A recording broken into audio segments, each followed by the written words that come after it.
Mullinger's Weekly Ramble. Hello, my friends. It is Tuesday, the 11th of March, 2025. And you know what it's time for? Well, other than Mullinger's Weekly Ramble, it's also time for the first birthday celebration of Mullinger's Weekly Ramble. That's right. We've been sitting here together for a whole year. Yes, for a year we've been doing this. Me sitting here at my desk at various times of the day. But right now it is 6 o'clock in the morning on the 11th of March. So it's the first birthday of this mildly successful podcast. And it also happens to be my actual birthday as well. Yes, 11th of March is my birthday. I was born on 11th of March 1978. So it's the 46th ever episode of Mullinger's Weekly Ramble, and it's the 47th year. Oh, it's my 47th birthday. I don't know what year. But the point is I'm what a great start. Slick as, professional as ever. Let's just get this all out of the way and then we'll crack on with the podcast, because I know there wasn't one last week and there's a very good reason for it, which you're going to hear. Reasons, actually. So basically, it's my 47th birthday. It's the 46th episode of Mullinger's Weekly Ramble. It's the first anniversary birthday. I never know which to do when it's celebrating an event or a thing. Is it the first anniversary of Mullinger's Weekly Ramble? Or is it the first birthday of Mullinger's Weekly Ramble? Who knows? It's, of course, also the 5th anniversary of the World COVID Day. That's right. My birthday is World COVID Day. So for the rest of humanity, the rest of the history, the rest of the future, people are always going to refer to the 11th of March as World COVID Day. Like, how successful would one need to be to take that over? Well, I'll tell you how successful. You'd need to be in Missing in Action in 1986, because to me, the 11th of March is not my birthday, even though it is. It's not World COVID Day, even though it is. It's actually Chuck Norris's birthday. So, hats off, Chuck. I hope you're having a great birthday. Although I don't know much about Chuck Norris, but can you tell a Republican by looking at them? I'm suspecting that Chuck Norris maybe voted for Trump, so maybe I'll retract that. Anyway, not to say that if again, I'm not gonna try and get too swept up in the absolute madness of what's been going on. Although, let's be honest, someone needs to talk about it, since no one in America seems to have the balls to say a single word about any of it. Well, what happened? I mean, what was it? Does it just not go to show how full of crap Hollywood people are? That for decades, every single Oscar ceremony, Golden Globe, Emmy, we've had to listen to them all drone on about, their political views and everything else and speaking up. But the time when it actually matters, when we need to be hearing from people actually need to be speaking up, they're silent. Why? Oh, because it might hurt their bank balance. It might hurt their bottom line. It might mean that the target of their words might say something bad about them, and then when you Google their name, there'll be nasty words about them. I mean, if this is not the most telling time in history to sort out the strong from the weak, I don't know what is. I mean, you can add every single ex-American president to that list. Complete silence. I mean, and I do understand that it does almost feel futile talking about him, because if you do, then he just goes mad and just goes after you, and but it does seem bizarre. Anyway, I said, when I don't want to dwell on it too much. It is a shame. I mean, all I can say is this: everything that's going on is terrifying and awful and gut wrenching, and that conversation was just the Ukraine conversation was just truly horrifying. And of course, what's happened subsequently between America removing its support of the Ukraine and then Russia immediately attacking. You just could. I cannot believe that America is. Anyway, my point is, amidst all of this, I would just like to say thank you for Donald Trump for uniting Canada in a way that I have not ever seen. There are, all of these things that are happening, like interprovincial trading laws being loosened to make things easier. I was watching an interview on TV with Aaron, and I'm going to try and watch, because TV has now just basically become Trump TV, hasn't it? You turn on the TV, it's just, what deplorable thing has he done now? What has he said? What other thing has he done to help Elon Musk make another billion, or help Putin kill more innocent people? And that's all that's on TV all the time, which I get. Again, I mean, I know it needs to be talked about, but I think I said this last time, but it does make me just think, do I just turn off the TV, not listen to any of it, and just wait to get, until you get the knock on the door going, heads up, tanks are coming down the Fox Farm Road. You need to arm up because we're at war. And until then, just try and ignore it. I don't know. Obviously, there is a new... I mean, again, Trump has possibly saved us from Pierre. There's some people with names that you just can't ever say. Like Pierre, I've talked about Pierre a billion times. Probably, maybe not a billion, maybe a million. I've talked about Pierre, and I can't... Well, what is the surname? Hopefully I don't need to learn it. Hopefully it just disappears. And again, this is not... I know, bipartisan, blah, blah, blah, blah, blah. I don't want anyone that listens to this podcast who votes differently to me to ever feel excluded. I'm just, spouting. I'm rambling. So it's all in the title. Anyway, it's my birthday, so you can't. It's my birthday. I'll ramble if I want to. Pierre, blah, blah, blah, blah. It's a bit like the Nunchuk brothers, and I've met their dad, but the two players who behaved so awfully in that Canada USA game. I mean, it's still absolutely mind-boggling to me that you can start a hockey game.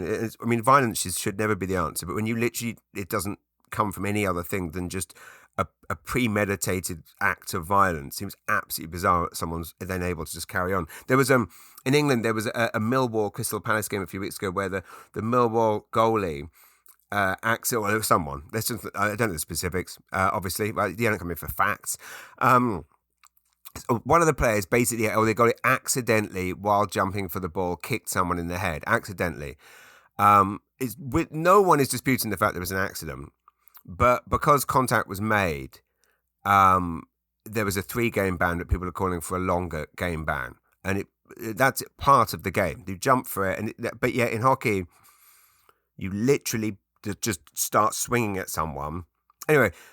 Surnames that you can't pronounce, that was all. I still can't say it.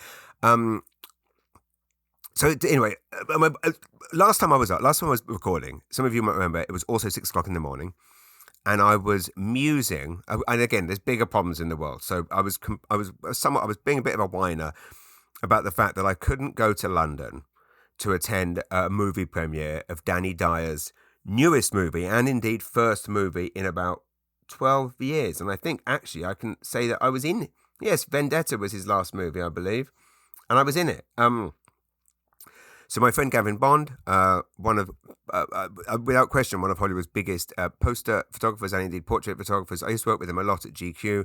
We had tons of adventures together, working with everyone from Chris Rock and Jerry Seinfeld, even Gary Shandling. And Gavin is one of these wonderful people that, you have friends who are really good at keeping in touch, and he's one of these just loyal friends, and this guy's flying all over the world all the time, and he'd mentioned that there was the premiere for this Danny Dyer movie, Marching Powder, because Gavin shot the poster, he shot all the stills, on set stills, and he thought he couldn't make the premiere in London because this is live, he was photographed in the Oscars on the Sunday night, and the premiere was on the Tuesday. So how would he, he's going to shoot the Oscars, he's been all over, he'd been in England already the week before, shooting a movie poster for Guy Ritchie. And then anyway, point being, at the last minute, he'd invited me 2 weeks ago to go, now, you know what, he said, I am going to go. Danny wants me to go and photograph him on the red carpet and everything else. I would love you to come and be my guest. And I was complaining, obviously, the other week on the podcast, I wasn't able to go. And I will be honest, pathetic, and the world is burning, so what who cares about this? But I was feeling a bit sad. It felt like it would have been a real full circle moment. When I left London 11 years ago, I kind of knew that I was leaving behind that world of premieres and glamour. But I've been the hugest Danny Dyer fan my entire life. I wrote a book with him. The first book I ever wrote was The Films of Danny Dyer, with him, about his movies. I will say this is how much. Anyway, in this book, I wrote about. I'll read you an extract. because for a long time he was considered something of a joke in the acting world, and that was completely unfair. And I wrote, he's a genuinely great actor. He appeared in two of Harold Pinter's plays at the behest of the late great writer, and it's generally agreed that Pinter knows a thing or two about visual art. Dyer's breakout role as Moth in 1999's Human Traffic still stands up today as one of the great characters of that decade. And this is also true in Andrea Arnold's short film Wasp. Dyer turns a magnetic performance in the lead with Natalie Press, which led to the film winning an Oscar for Best Short Film in 2003. In my opinion, The Football Factory is one of the most underrated British films of all time. I genuinely think it to be as good as Trainspotting and far more entertaining. Why isn't it recognised as such? Because heroin is chic and affects all classes, while hooliganism is not, and even though it stems from the same social ills. Anyway, so my point was, I love this movie, Football Factory. It's about football hooligans. It came out in 2004. So 21 years ago, I remember going to see it at a press screening and was just absolutely blown away and entertained. It's hilarious, it's hard-hitting, it's gritty, it's violent.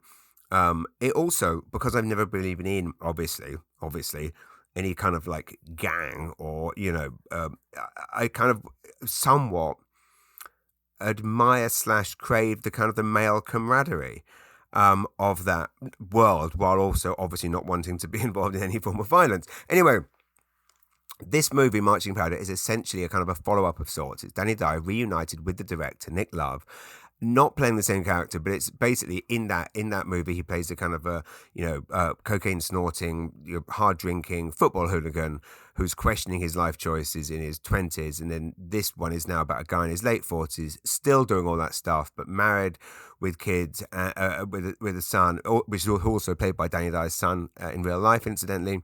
And so this movie is essentially a comedy, but also a study of like of men, essentially like working class men in England and finding their place, and at what point does one grow up? Anyway, I was desperate to go, basically because I knew I was desperate to see the film, and I wanted to see it on a big screen. B, to see Gavin, who I haven't seen in about 5 or 6 years. C, in this book, The Films of Danny Dyer. Sorry for knocking the table there.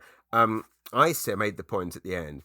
So I wrote this in the book in 2013. Actually, I remember it vividly because my wife was basically pregnant and then giving birth to my son River while I was writing it, and we were packing up to leave for Canada early the following year. So, and I had this book deadline. So I wrote, before this decade is over, I predict he will have won a BAFTA or some other honour. But in the meantime, we'll have to sit and watch as Vendetta shifts hundreds of thousands of units, that's DVD units, because that's what we did then, and the press choose to ignore him. Raise a glass for the best of British Danny. So anyway, I predicted all this. In what's happened in the last 10 years since we wrote that book is that Danny's gone on to literally become a national treasure. It's something I predicted in a GQ article. And so I wanted to be there to see this kind of thing come full circle, which no one else predicted. All those reasons. Anyway, I didn't think I could go.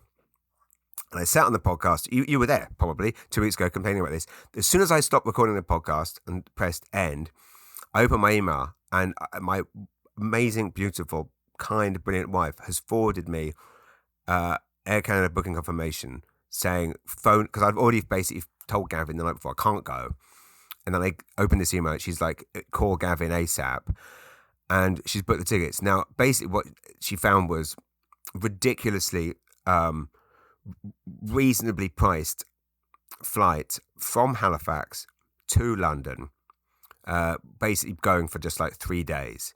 Now, here's how much Air Canada hate Canadians. Over March break, to fly to London, England, from Halifax, so Halifax to London and back, the cost was $800. Okay, so not cheap, but reasonable. Guess how much it was to fly from St John to Toronto and back? $3,000. I mean, tell me they are not screwing over Canadians that want to stay in Canada or keep our money in this country or indeed do business in this country. Anyway, now to make this even more weird and bizarre, I hope you're keeping up. Our kids were already going to England for March break to see my parents. The whole plan was they were going to go, stay with my parents, have a week of quality time with them, and my wife and I would be here working and stuffing magazines into envelopes and catching up on a dozen different projects that we've got on the go. So we go to Halifax, send the boys on the plane on the Saturday, and again, beginning of New Brunswick March break at Halifax Airport. Oh my goodness, it is like walking through. I don't know what it's like. Like, for example, do you have that TV show in Canada called This Is Your Life? It was a great show in England where someone would be surprised suddenly by a TV host called Michael Aspel, and then suddenly everyone they know would be in a room. I guess it'd be like being at your own funeral, and or you arrive at the pearly gates of heaven and everyone you know is waiting there, except for the fun people that are obviously all downstairs burning in the fires of hell. Anyway, this is a bad example. Point is that you, walking through Halifax Airport, you literally see we bump into Stephen Andrew Armstrong and their Amazing Sons. Bump into my friend Matthew from RBC, who is I like to call the Duck Man because he always carries a duck with him everywhere. That is true. Bump into Tim and Heather, my wife's cousins, who are also going to London, who by some again weird coincidence are also on the same plane as our sons, who are being escorted by an Air Canada steward because we're not going with them because we're such great parents. And then, anyway, so and they were actually going to go to London to go to see Tottenham Hotspur play Bournemouth, Premiership football game, Bournemouth and Spurs. What is my point? My point is that the kids go, and then my wife and I then go the next day.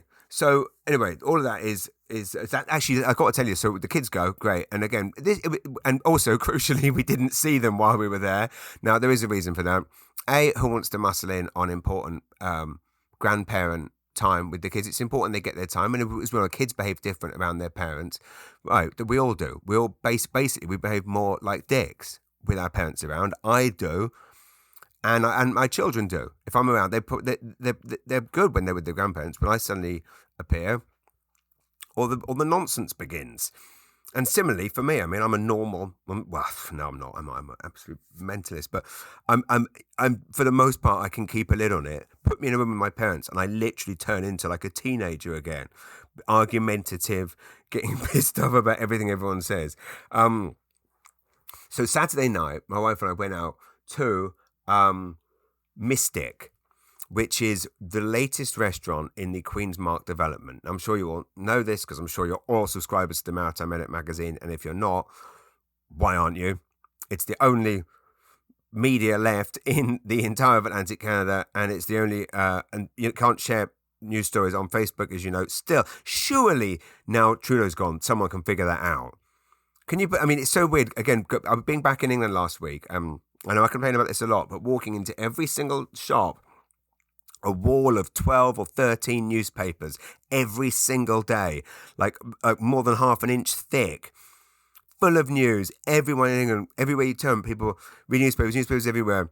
And of course, there you can also share news on. And Canada is going through the most trying time of its history, and we still can't share news on Facebook, and we still have no newspapers. Anyway, not to say that the Maritime Edit is full of, but it is full of Canadian businesses, and crucially Atlantic Canadian businesses you could be supporting, and all the companies in Atlantic Canada that claim to support local often spend all their money advertising on Meta and sending all their money to Mark Zuckerberg so he can then give it all to Trump.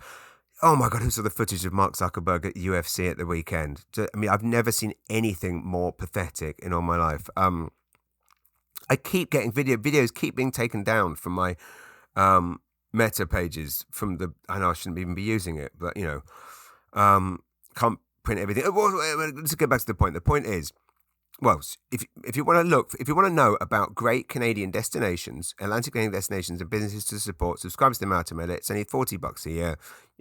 Arrives 4 times a year. That's 400 pages of print of quality journalism.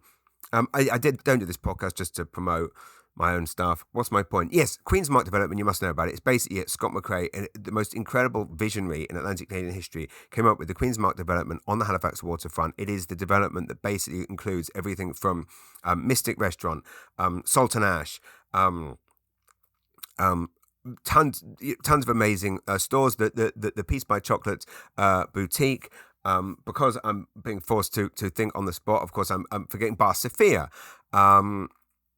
Just doesn't. We actually, when we were launching the magazine, planning to launch it. We met with Scott, and he kind of told us about his Queen's Mark plan, and it just sounded so out there and so just out of this world. And the fact that he's done it, and it's done to the absolute max, like it's exceeded everything. And now, by the way, the Cunard has been finished. Jim Spatz is so it is.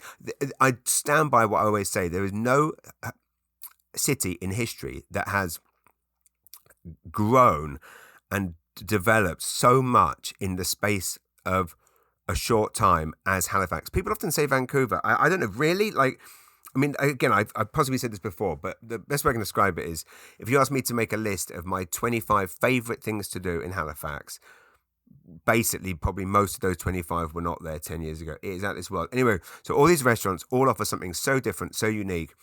And Mystic is like one of these kind of El Bulli style dining experiences of just, and interestingly, the caviar they serve is, of course, the caviar from, listen to me, I'm complaining about the state of the world, and now it turned into the caviar podcast. But you know what? It is an important thing to talk about the caviar, because the caviar, Acadian sturgeon, comes from a gentleman by the name of Cornell on the Kingston Peninsula. This is a fact, that the best caviar in the world, and Google it, is from the Kingston Peninsula. So turn your nose up at caviar if you want, but it's local. And it's from right here in New Brunswick. And it's, again, it doesn't get talked about because we're afraid to talk about things that sound luxury and premium sometimes in this region. We shouldn't be. The fact that that's the... okay, let's move on.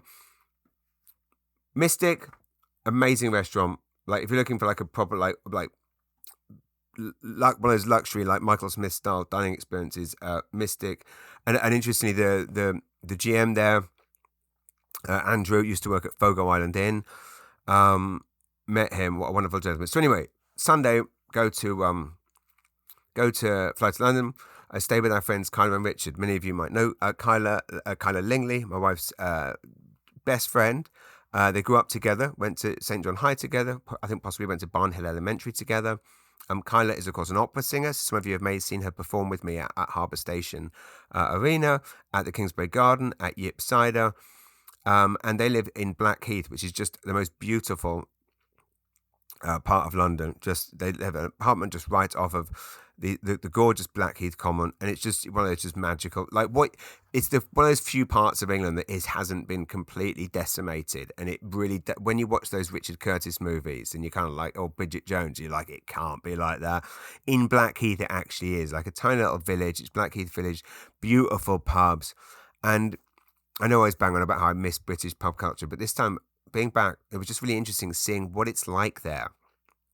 And essentially, on the Monday, the following morning, when I will get to the Oscars in a sec, but when we walked to the train station, it was interesting. Like, Monday morning, 11 a.m., walk past the pub, 20 or so people sitting outside, reading the newspaper, maybe doing the crossword, reading the newspaper. Again, I'll come back to that. Physically sitting there, not looking at their phones.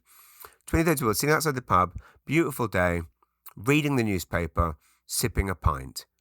And it's just one of those funny things where that's normal British culture, right? And whereas I feel like in Canada, and correct me if I'm wrong, but if you, on a Monday morning at 11 a.m., if you wanted to sit outside, I mean, you couldn't obviously sit outside.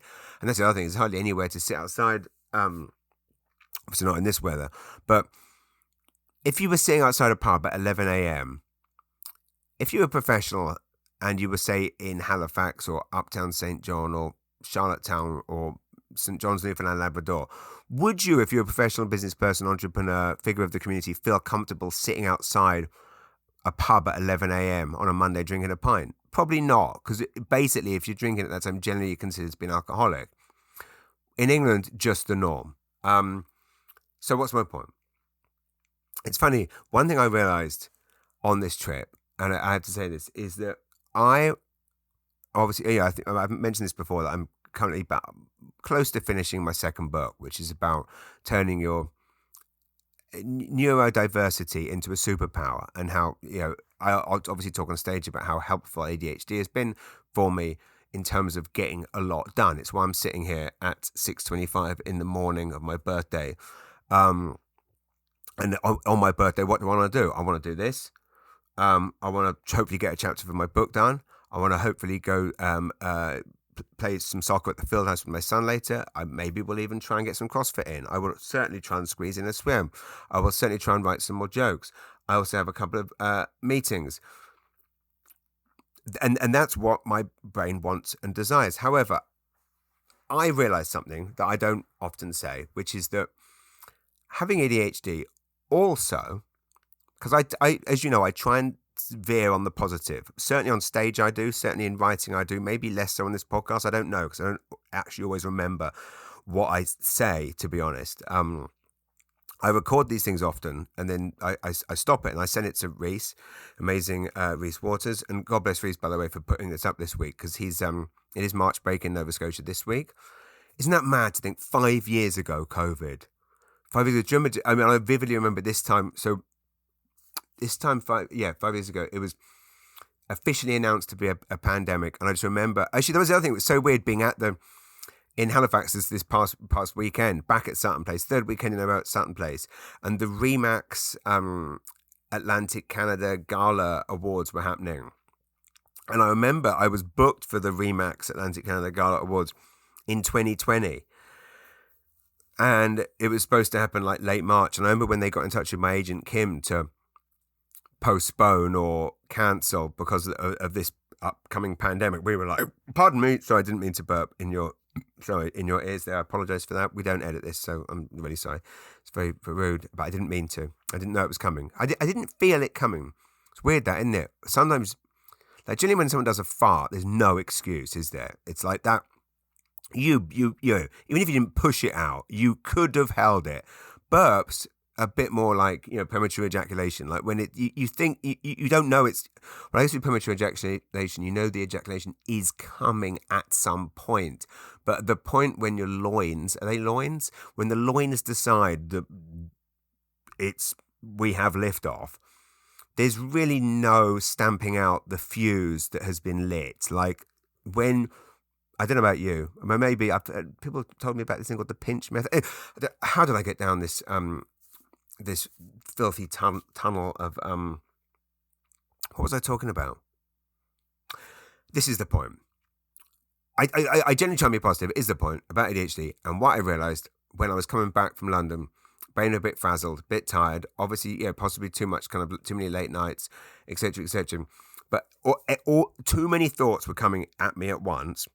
And sometimes, and this possibly goes without saying, sometimes it can be so overwhelming that having ADHD can be an absolute nightmare. And I don't think I say this enough. And I think I constantly try and spin a positive out of it. And I have to say, I don't always find it that easy. Confession number 2. Similarly, I have spent 11 years being extremely positive about, obviously, moving to this beautiful part of the world, and that is a fact. Best decision I ever made, wouldn't change it for the world. However, I have to admit that sometimes living in a country that isn't your own and it is my own now, don't get me wrong, I'm not disowning Canada, I'm just saying that sometimes you miss home, is what I'm trying to say. And to be honest, it was great to go back because you go there for a few days and then suddenly coming back to my real home, i.e. Canada, and my home here, I felt so happy to be back. But sometimes you miss people, you miss things.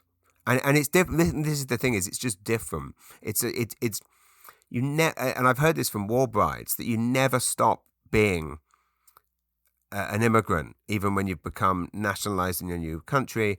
It's just weird being back in England. I was doing things like I was just ambling around like Tesco's, looking at things that I can't get here, like KP nuts and Lucozade. And I know you can get them here if you go to Pete's Fruity, but it's not the same.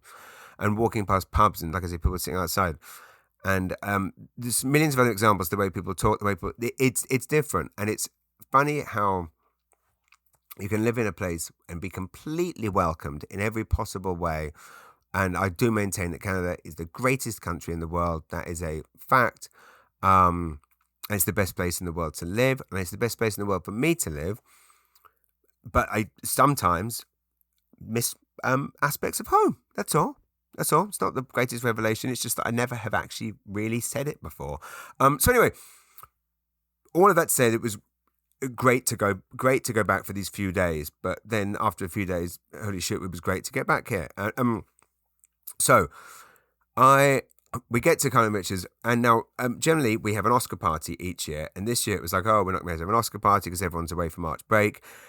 And me and my wife were like, well, we'll have one, just the two of us. And then suddenly, there we are in London at Carlo and Richards. We get there.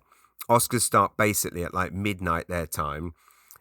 Well, we stay up till 4 a.m. Well, I say, my wife stayed up till 4 a.m. I maybe fell asleep about 3:30, missed, Adrian Brody's bullshit. But then obviously I've watched it since. And Kyla amazingly stayed up. And it was, of course, for us, the 4 a.m. was 12 midnight, so not really 4 a.m. It was for us. We were still in Canadian time. Kind of set up to 4 a.m., which is very impressive, since it was actually 4 a.m. for her. Now, the Oscars, not the most exciting one ever, was it? As I say, quite pathetic how they all decided, in normal times they would love to rant and rave about politics, but this time they obviously thought, they don't want to mention the T word, because if they do, they might lose money. Is basically, it just goes to prove like the greed, and they're, the Oscars, it's like the show must go on. Los Angeles is literally burned to the ground. The planet is in uproar, and should this bonfire of vanities go ahead? Well, they decided it should. I think Emilia Perez was probably the biggest kind of, casualty of the Oscars, in that if Carla Sofia Gascon, who was the first transgender performer to be nominated for the Best Actress Award, and she was she was like leading the way, and then you might know this, but then kind of racist tweets were discovered, and she essentially got, for want of a better phrase, again, I don't want to use the word cancelled, but, she was held responsible for her actions.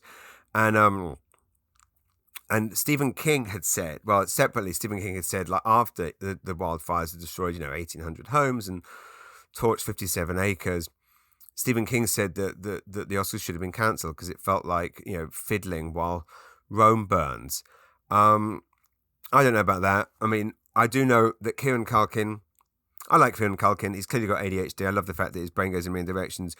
He got called out for the fact that he basically was bribing his wife. They have 3 kids, I believe, and the joke was that she always said, if you get a 4th, I'll give you a baby. And he said, you owe me a baby. And then, of course, the very left-wing press decided to jump on him and say, this is highly offensive, demanding a woman to give you a baby. And it's like, I think it's couple banter. Chill the F out. And Nora, of course, slept the awards against all odds. Sean Baker, the director, seems like a lovely gentleman, so don't get me wrong. But in his speech, in again, with just another kind of example of the tone deafness of it all, Sean Baker got up to, and, rather than call out, and not that you necessarily want to hear his views on politics, but he got up to say, please go and see movies on the big screen, and they all applauded. And that's one of the things that always the celebs always say, isn't it? We make movies for the big screen. Go and see them on the biggest screen you can. And it's like, yeah, I love hearing that from people who literally have home cinemas. So when was the last time that any of these wankers stepped foot inside a multiplex? And also, more to the point, this kind of imploring of people during a literal, housing and living and poverty crisis, telling people that they must go and see their masterpieces on and let's not forget, I'm the world's biggest cinema fan, as you know, love the experience, but it's not cheap. And telling people, the richest, most privileged people in the world, telling the poorest people in the world that they need to be going to see, it reeks of arrogance to me. I hate, one of the things I hate so much is like they talk about like the biggest upsets, and it must be almost mortifying. I'm talking about Demi Moore here, right? Demi Moore was Demi. I still don't know. Been a fan since 1984, since Almost Fire. I've heard Demi. Anyway, I like Demi Moore works for me. Demi Moore was obviously nominated for The Substance and has clearly been taking The Substance. she won, swept the boards up until Oscars. Everyone thought she was going to win. She had to put on a brave face when she didn't win. Clearly was gutted. It must be the worst thing must be, when you are that person that doesn't win, the worst thing must be every day, the following day, every single chat show and every newspaper headline saying Demi Moore snubbed, Demi Moore, skewered, Demi Moore. And it's like, okay, she didn't win. She has to walk away from that. I didn't win. Okay, try better next time. Will I ever get to make another film that will be nominated? Well, yeah, maybe it will. We all know what disappointments are like, Demi, and most of us aren't multi-millionaires. But the fact that every single headline, that's the other weird thing, is watching English TV. English TV is, it's watched by everyone. It's why in England they have so many essentially like celebrities, because not only is there like a star system, but everyone watches English TV. Like there's shows like This Morning and Loose Women that This Morning goes on for hours and hours and hours. And there's a cultural awareness, and I get it's a tiny, tiny island, and Canada's the second biggest country in the world. But hopefully what is going to come out of this current moment with Trump is that people are going to, maybe Canadian television networks will start making TV for Canadians and actually start creating an environment that people actually want to be a part of. So anyway, Adrian Brody, of course, famously got up on stage. Last time he won 19 years ago, he snogged Halle Berry without consent. And interestingly, that Spanish football manager who kissed a female Spanish football player on the lips after they won the World Cup is currently being prosecuted for, I don't even think sexual harassment, I believe sexual assault, which I guess it is. Why does Adrian Brody get a pass? Well, Halle Berry returned the favour this time around, kissed him on the lips. Again, okay, let's all normalise unrequited acts of affection. Brody, in his speech, basically threw his chewing gum at his partner, Georgina Chapman, who is, of course, famously the ex-wife of Harvey Weinstein. Adrian Brody also chose to refer to Georgina's... He talked about the fact that Georgina and her children have been through hell, which no doubt they have. And then he said, Popper is coming home with an Oscar. That's quite a statement to come up and basically tell the world that Harvey Weinstein's children call you Pops. It is interesting, again, coming back to that whole industry, how that whole industry, without wanting to tie everyone in the same bunch, but essentially tolerated Weinstein's behavior. I know he was powerful, but they all, that whole industry allowed it. And then suddenly the second that Harvey, everyone's like, oh, what? He did what? No idea. Yeah, no, I worked with him for 20 years. I had absolutely no idea he was jerking off into plant pots. I just thought I thought it was maple. Thought it was maple seeping out of the bark. I had no idea what Harvey was doing. No. Hypocritical corrupt wankers. So at this chaotic time, so the last time that Brody won, of course, also was the time that Michael Moore won for Bowling for Columbine, which was that incredible documentary about America's obsession with guns. Which, interestingly, where is it? I just read somewhere that where is it? I'm just looking on the Tintinet. I read this headline. It's absolutely mental. That 1 in 15 Americans. Listen to this. You already are listening. You don't need to tell us to listen, James. 1 in 15 Americans has witnessed a mass shooting. Can you believe that? Just think about that. 1 in 15 has witnessed a mass shooting. 7% of Americans have been present at the scene of a mass shooting, and 2% have been injured in one. Is that not absolutely mind-boggling? And Bowling for Columbine is one of those films that you kind of thought might bring about change with America's obsession with guns. It didn't, of course.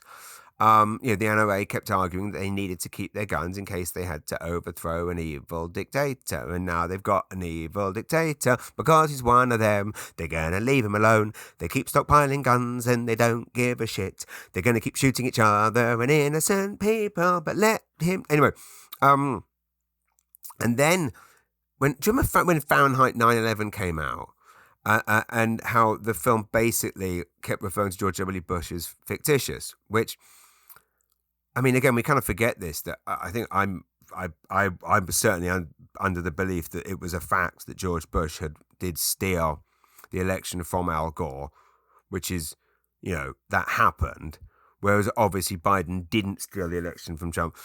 It's all so just bizarre, the things that, and every single day there's just this other kind of jaw-dropping moment of like, he said what? He said that the Ukraine brought it on themselves. I mean, it's just beyond. And interestingly, I think when he said something like, when he mentioned, Michael Moore actually did get, some people applauded and some people booed. And of course, that was the same year that Brody planted the kiss on Halle Berry. So again, but essentially this time around, it was as if all of the Hollywood went, well, we lost, so let's just forget all about it. Trump's the president. It's not going to affect us. Well, in fact, the only way it's going to affect them is they're probably going to pay less taxes because they're all rich, aren't they? So it's actually all great. This was an interesting thing. On Wednesday night, I went to a pub in Blackheath to meet up with some of my oldest friends, Julian, Paul Wilson, and an old friend, Ed Petrie. Ed Petrie now actually works for the Labour Party in England. Amazing gentleman. For many, many decades was one of the children's BBC's top TV presenters. So it's an amazing thing. This guy was like a superhero to any child of a certain age. So he could kind of go out at night like almost unrecognised. But if you stood outside a pub with him at like 4 p.m. as kids were walking home from school, it was like you were standing with like Ryan Reynolds, Tom Cruise, and insert name of other famous person here. I can't think of everything. I don't have a script. What's my point? Ed made this really good point. So we were just talking about like the people who, like, obviously, we get why the super rich and the billionaires are all cozying up to Trump because he's making them rich. They're all on the same side. But what is with the, essentially the people living like even like on the lowest of the poverty line in America? I don't want to always use the example of trailers because again, obviously got plenty, we've all got plenty of friends and family that live in trailers. There's nothing wrong with living in a trailer. But what is it with people the people that voted for Trump, who he was likely to help the least, and people who are not even earning a living wage or in many cases unemployed?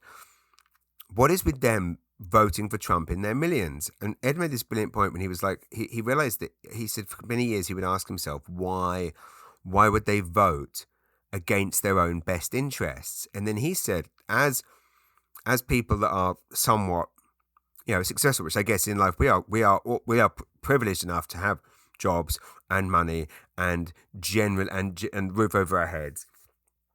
And he was like, they vote against themselves, but then so do we. Because if we, as left-leaning people with decent salaries, we are voting against ourselves. And I'm like, yeah, we actually are. So, like, I am someone that wants to pay more tax. I want, especially if it's going to the right things, of course.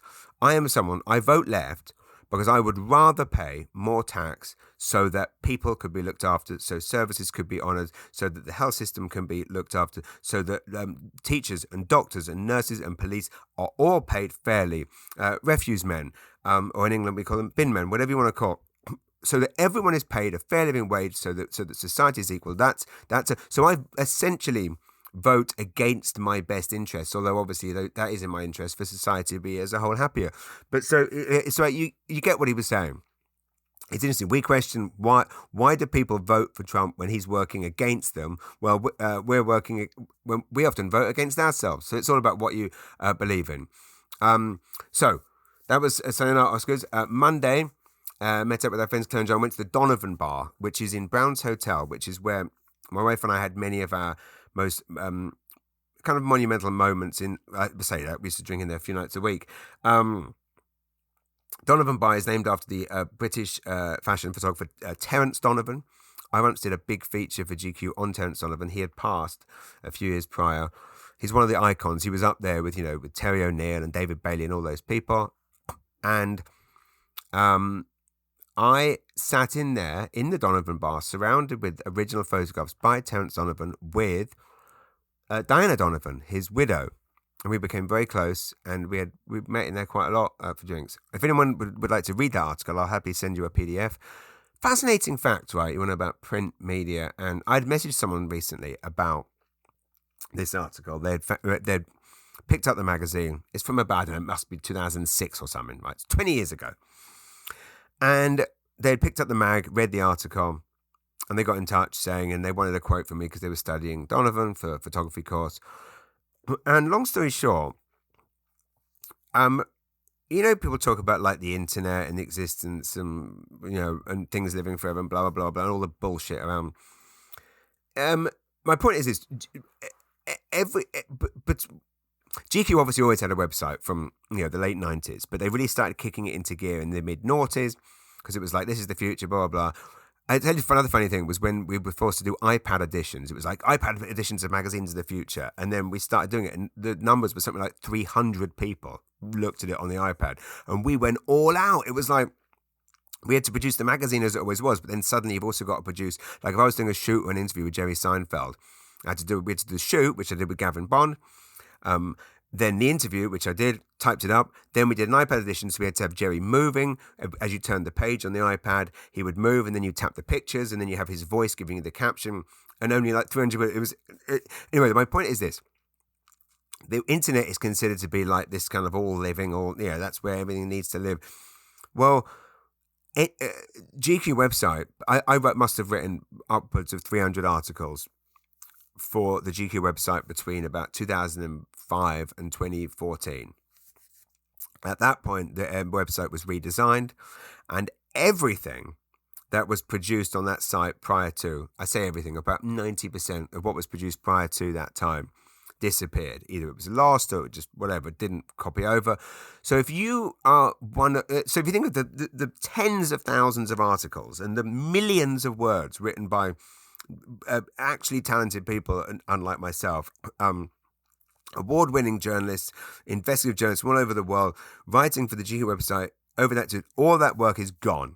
And yet anything we wrote for the print still lives on. So anyway, just interesting. Yeah, I mean,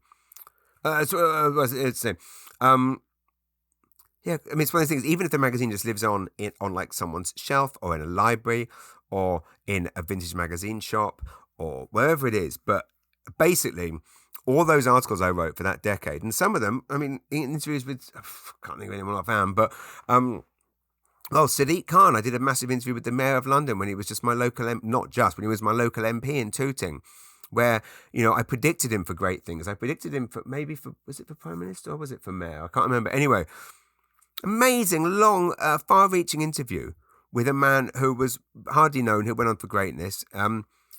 Again, some people in England would debate, but he's currently the Mayor of London, has been for many years. He's done lots of things. Some people like, some people don't. That's politics. That's life. What are you going to do about it? Sadiq Khan actually very kindly gave my in-laws, Barry and Wilhelmina Arthurs from the Kingston Peninsula, a tour of the House of Commons. Actually, my son Hunter was in a pushchair at the time, so he must have been about one, so it would have been about 2011. What's my point in all this? This interview doesn't live on. So anyway, my point is, went to Donovan Bar, and then we went to Arlington, which is a restaurant which actually, interestingly, the following day turned one. Although it kind of turned 1 year old, but it's actually a recreation of my favourite restaurant of all time ever, anywhere in the world, Le Caprice, which also happens to be Princess Diana's favourite restaurant when she was alive, obviously, not now. Probably still is. The salmon fish cakes are that good that they would be worth coming back from the grave. I would. I mean, so the salmon fish cakes is great. So we went there when we got engaged. We got there when we came out from our honeymoon. We got there when we found out we were pregnant. All these things. So we go to the same people, Jeremy King, who is responsible for some of the best known restaurants, the Ivy and so forth. It's coming up to 7 a.m. It's my birthday.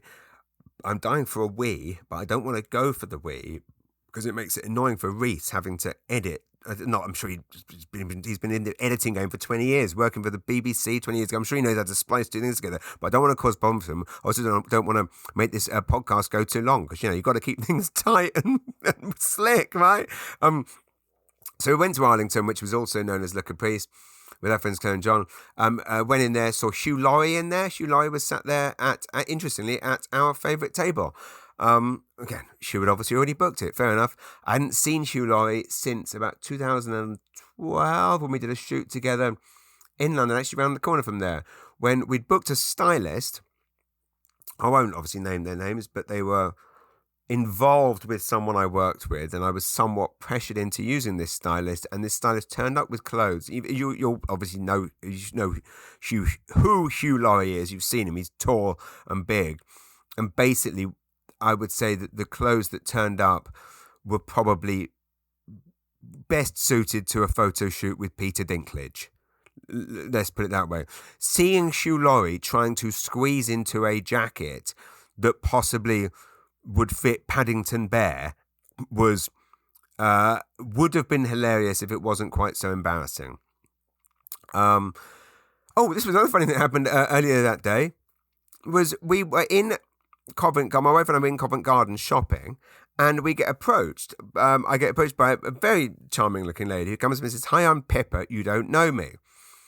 And she says, "But I'm from Rosse." And then another gentleman bounces up who I recognised, and I realised it was Bertis. And Pippa, she said, "You don't know me." What she should have said was, "I'm Pippa, I'm Mary Poppins," because many of you will know this, that Pippa was actually the world-class actress and singer and all-around just heroic artistic mastermind who played Mary Poppins in Mary Poppins the Musical. And Bertis is, of course, well known as one of the greatest piano players in the region. Bertis and my wife grew up together, and Bertis I met when he did a concert with Kyla Lingley at the St John Theatre Company. And by the way, St John Theatre Company, I am doing more of those improv shows there this June. We're going to do 4 nights, possibly with the special guest of Ali Hassan. Okay, I'm going to... you want me to get on with this, don't you? I also went to the National Gallery to see a new exhibition. I said no, it was started in December, but it's called the Vision of St Jerome, and it's basically I'm going to pronounce this wrong. It's going to sound like I'm pronouncing a pack of ham from Costco, but it's a really well-known visionary artist of the Renaissance whose name is about to be reduced to looking like a rolled-up piece of Parma that resembles kind of a discarded foreskin. But Parmigianino, the Vision of St Jerome, looks like, essentially looks like an uncircumcised... No, what am I talking about?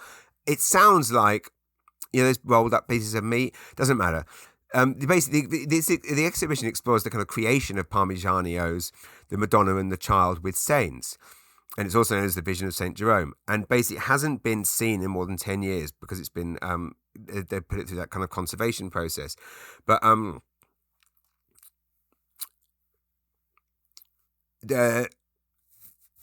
he was a child prodigy, the artist. He was nicknamed Girolamo Francesco Maria Mazzola. Mazzola? Isn't Mazzola like a... am I just naming different types of foods? Anyway, point being, they often save these kind of religious images, religious masterpieces for Christmas time. And this was actually the end of the exhibition. It was... amazing. It's so weird going to the National Portrait Gallery, which is just this vast gallery full of millions of just incredible paintings. And the fact that it's free. Like, it's a really amazing thing they've managed to keep this thing completely free.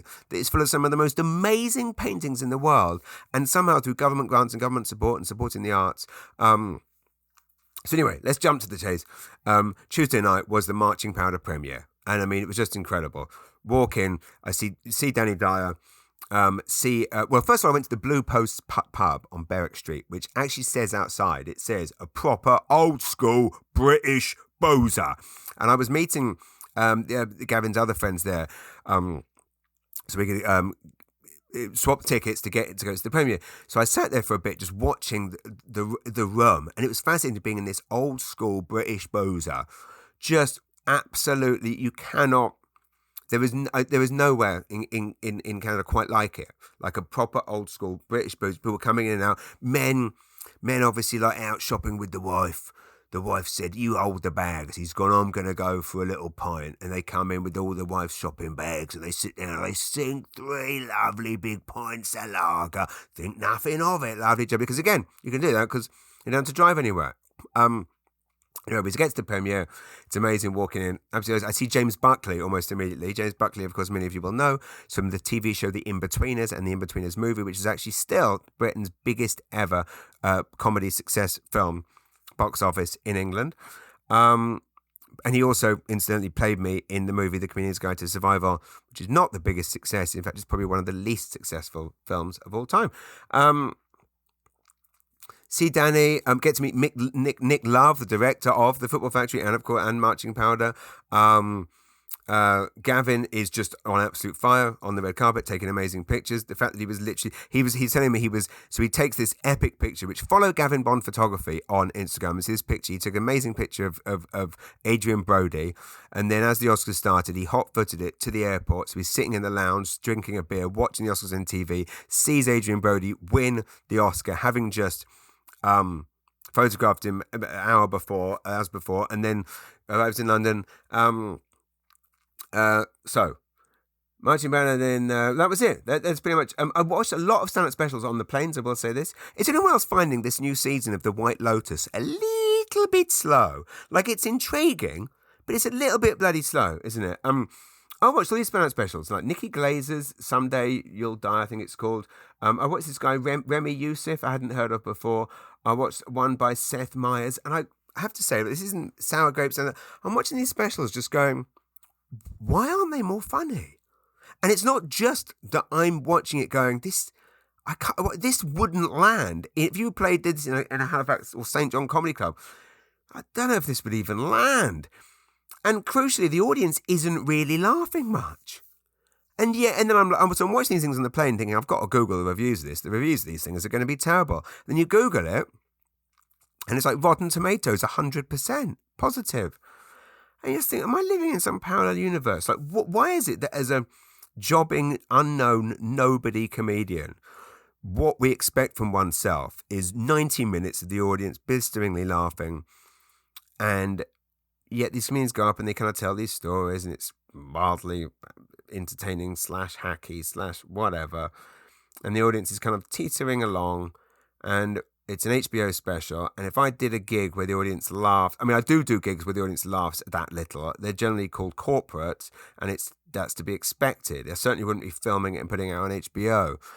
And I'm watching these gigs, and I would be so depressed if I had the reaction that they're getting.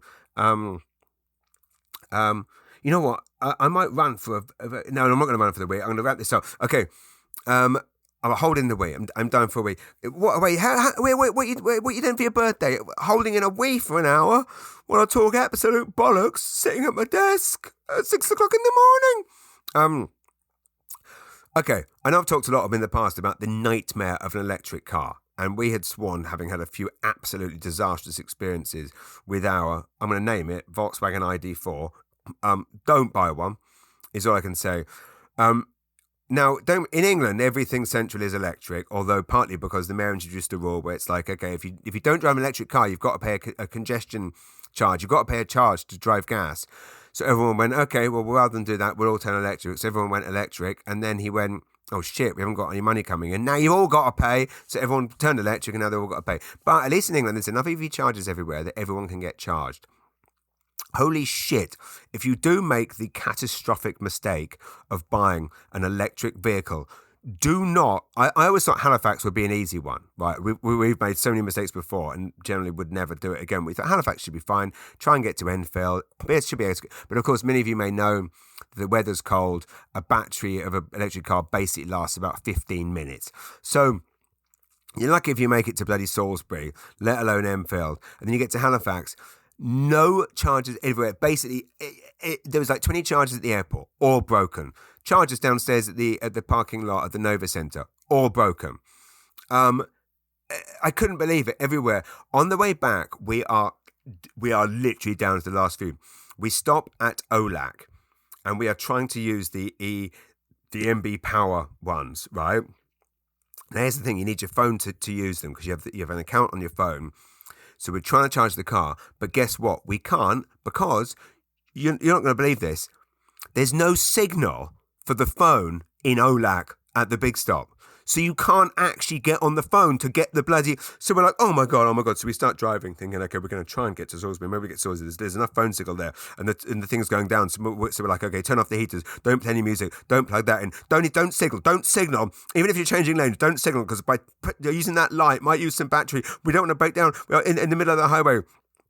And then suddenly I realised that there's one in Sackville, so we get to Sackville, and there's one right by where Pizza Delight used to be.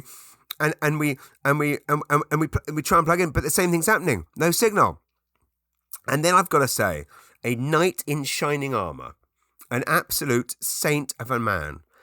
Next to, he gets out of his car, and I've just spent a week in England, away from the Maritimes. Had a lot of fun, but I didn't experience kindness, should we say? Anyway, Steve, this gentleman gets out of the car. He's plugging in his EV car, and he's like, and he taps a card. I didn't realize you could get these cards. Basically, taps like because you can't use a credit card. Thanks a bloody bunch. Make it hard for this MB Power, but you can tap an MB Power card, which now I obviously need to get because I didn't realize that I'd be stuck in all these situations without any signal. Anyway, he taps his card, and then he looks at me and he goes, "Oh, are you James Mullinger?" And of course, it wasn't necessarily one of those moments when you think, but he's like, I saw you in Spring Hill a few years ago live. I remember that vividly because it was actually the day after my dear friend Lloyd Raven passed. And Steve said, I saw you in Spring Hill and there was hardly anyone in the audience. And then I saw you in Sackville in 2019 at the Vogue Theatre. Anyway, long story short, we have a lovely chat. This lovely man, Steve, he's using the charger there because his charger at home is broken. And he is seeing the predicament we're in. You know what he does? He taps his card on the thing and says to us, use as much as you want. Lets us charge the car up using his... So Steve Feguson, if you're out there, if anyone knows Steve Feguson in Sackville, please send me his email. I owe him about $12. Thank you very, very much, Steve. Final thing I will say, guess what? Coming through Heathrow security used to be a very slow, laborious process. Guess what? They have streamlined at Heathrow, which, my God, why hasn't every airport done this? You don't need to do that bullshit of taking out all your liquids out there. If you've got a laptop in there, you should take the laptop out. Can you take your shoes off? Can you take your bag off? It's a fucking X-ray machine. Why does it need to come out of the bag? If it's an X-ray, why can't it see into the bloody bag to see if there's a... So literally, it's so quick to get through Heathrow security because they go, no, don't take anything in your bags. You don't take it out of there. Just plonk all your crap into the bins and the X-ray will do its job because it's a bloody X-ray. X-rays have been around for years. Superman was using it in the 1970s. So, and it reads, and then it reads so perfectly that I actually saw that there was something in one of my bags that was actually over 50 mil. Okay, bish, bash, boss, take the cough mixture, lovely jubbly, give it to yourselves. Streamlined. So I don't understand it. Why are we still taking... Oh, that's right. This was the other thing. Sorry, a correction. The liquid came out. They said that's bigger than 50 mil. They take it out. They put it through a separate X-ray, which tells you if it's the bomb juice that Al Qaeda once used for one possible terrorist attack billion years ago. The shoe thing. When was the shoe bomber? 20 years ago? Anyway, but the liquid thing didn't even happen. Not that I wanted it to happen, but the liquid attack never happened. But anyway, so they test the liquid. Liquid's fine. Boom. Off you go. You keep your big liquid. So you can keep your waters, take it through. Okay. I'm going to wrap this up. Thank you for listening. It's my birthday. I might be off the socials today, so if you do message me today, thank you very much. I will get back to you at some point, but today I think I might be... I told you what I'm doing. I've got a massive list of things I need and want to do. Not least, shit. Can I get another? Can I bash out the end of the chapter? I'm writing a chapter about my maternal grandmother right now that I'm going to get to. Keep supporting Canadian. Keep this. I love these Facebook pages where everyone's like, where can I get Canadian condoms? Canadian condoms. Where can you get? Well, basically, they're like American condoms. They're just a lot bigger. You can have that. You can use that. I'll be testing new material like that this Thursday at the Hampton Brewing Company. I'm literally about to wet myself. Okay, note to self: I need to start wearing diapers when these podcasts start because, yes, for this reason. Where's a good place to? Where can I get Canadian diapers? Or maybe I should put a Canadian condom. Has anyone ever done that? Used a condom as a diaper? Imagine that huge bag. I guess that's what a colostomy bag is. A colostomy bag for wee. Another thing I just read, longer pre-film ads are wasting time of frustrated cinema fans. You know, it's up to about 20 minutes now before a movie start often. Because it's not just the movie trailers, like 20 minutes of ads. You're paying $15 to $20 to see a movie. You pay. Why should you be seeing ads? It's a bit like with Prime or the streaming networks, how they've screwed us over, how the whole point of streaming was not having to sit through ads, and now we're to sit through more ads than we ever have to do before. At least with the VHS tapes, you could bloody fast forward it. Anyway, my kids had a wonderful time with my parents. The one funny thing they did tell me is how my parents constantly ask these questions as if we live in a third world country. It's like they constantly ask questions. Do you have water in Canada? Do you have cars in Canada? So anyway, I better go. Thank you all so much for listening. Thank you for listening for the past year. Happy 1 year anniversary birthday to all of you, all of us. Many, many more years of Mullinger's Weekly Ramble, I hope. I'm now... This show is now a year old. This is episode 46, and I am now 47. And I can honestly say there is no one other than all of you I would rather have spent this last hour with at 6 o'clock in the morning on my birthday with. Oh, I have a question here from Jessica O'Neill. Hello, James. Question. When you're out running errands, do you have vehicle paralysis, going in and out of stores and such, and sometimes you just sit in your car and zone out? A brain break, if you will. Makes the nervous system calm down, but then now you have to throw yourself back into your next task, or else it will never get done. Big fan. Well, I can't say that because I'm not allowed to be compliments because I'm not an American comedian. But let's just say she love the pod and hope to see you perform soon. Well, thank you very much, Jessica. I hope to see you at a show soon. I do get vehicle paralysis. Often it's just going into a dreamland in a daze. I mentioned earlier about one of my biggest ADHD problems is the hyper-focus thing of just like lying in bed and my brain focusing on one negative thing. The amount of happy experiences in my life, or vacations or holidays or Christmases or indeed birthdays that I've ruined by focusing and panicking about a thing that I didn't need to panic about is just ridiculous. I should make a list of them. I mean, I'll do that next week. Thanks for listening. Love you all very much. I've been Des Mullinger. You've been you, and you've been ever so kind to listen to me all this way and spend my birthday with me. Happy birthday to all of you. Lots of love. I'll see you next week. Thanks. Bye.